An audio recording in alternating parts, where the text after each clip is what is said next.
He started his career in oil and gas, but completely changed directions and shifted up a gear to bring Formula One magic to Qatar in a 10-year race deal. My name is Amro Al-Hamad. I'm the CEO of Lusail International Circuit and the Executive Director of the Qatar Motorcycle Federation. A thrill seeker by nature, Amro Al-Hamad has been racing for the past 2 decades. And if the circuit isn't enough of an adrenaline rush, he also held the record for the deepest free dive in the Gulf region. I caught up with the Executive Director of the Qatar Motor and Motorcycle Federation here at the Lusail International Circuit, home of the F1 Qatar Grand Prix.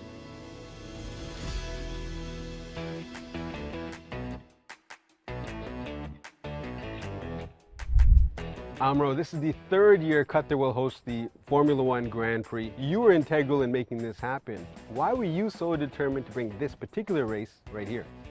3 years ago, we went into this adventure to host the Formula One Grand Prix in the state of Qatar. It happened in 2021, and we had only 7 weeks between the time that we signed the contract to the time that we've actually had the race.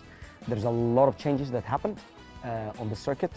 This place that we're sitting in right now did not exist in 2021, and we had a big renovation project that happened in 2022 leading up to the race that we had in 2023. It's been a very nice journey and has been improving year after year. We collected a lot of information from teams, from drivers, from other circuits around the world, and we just mixed all of this all together to come up with the state-of-the-art facility that we're sitting in. The capacity of the circuit has been improved. The race control systems has been improved. So I'm really happy to have been here from the beginning. Now looking down the road, or the track if you will, how would you like to see motorsports evolve, not just in Qatar, but across the region? So you could look now that we have in our region 4 of the rounds of the Formula One. It's close to quarter of the calendar already. We've came a long way, not only here, but in the region in general. We became a hub for these motorsports events. We're competing now on a global level, and we're raising the bar for everybody else. If you see the facilities that we have here in the region and the type of events that we are producing, even though we don't have like a very old track record, it is a huge indication to where we're actually going. Very soon we're going to be competing with international events worldwide.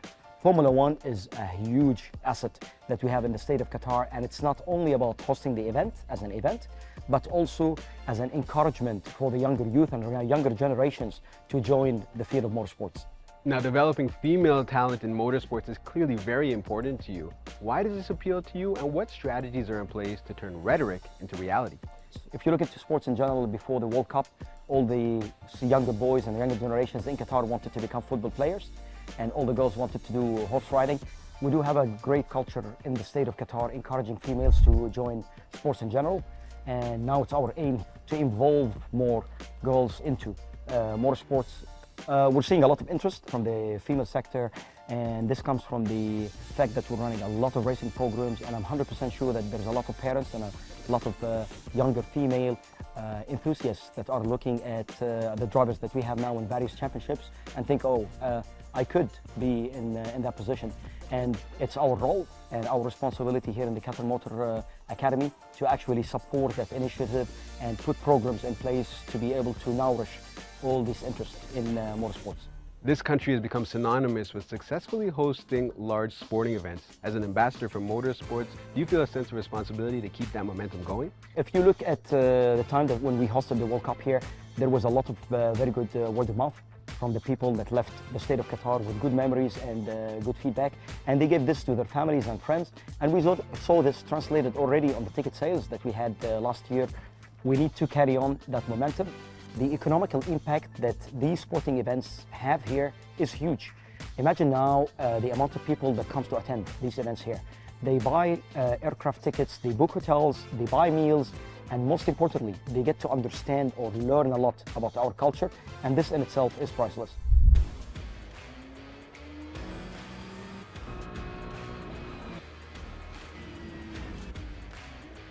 Amro, that was impressive. Now, you started racing 20 years ago, competed all over the world, but this seems like it's more than just an adrenaline rush for you. It feels like it's in your blood. What is it about racing that really captivates you?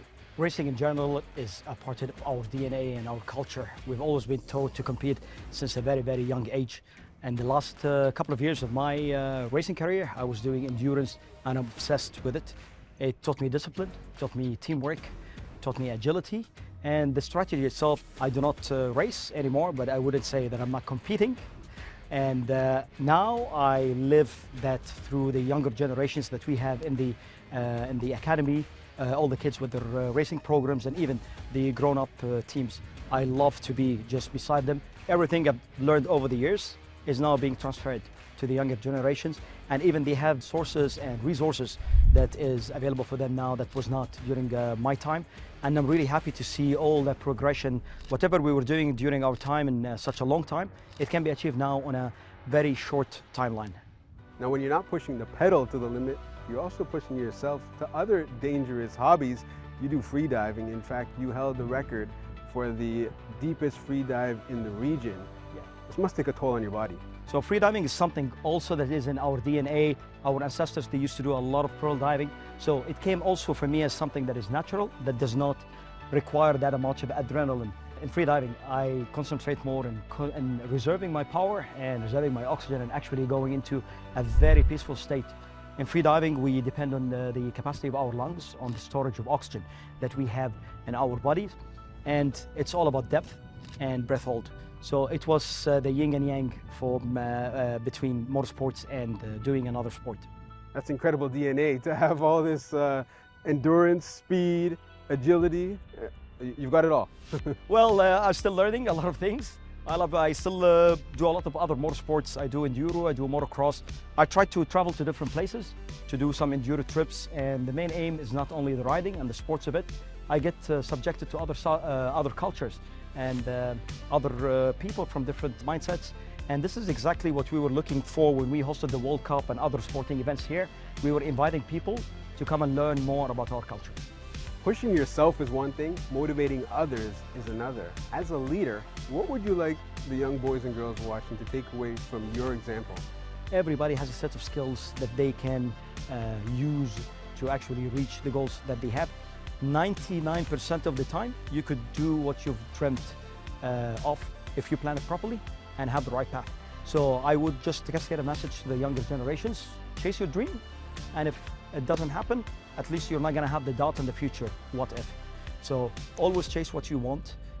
Do not get to a stage in your life where you keep thinking, oh, what would have happened if I did X or Y? Just chase it. I dreamed of one day standing on an F1 track, and here we are. Amro, thank you for joining us on The Dialogue. Thank you very much, and thank you very much for being with us today. Thank you.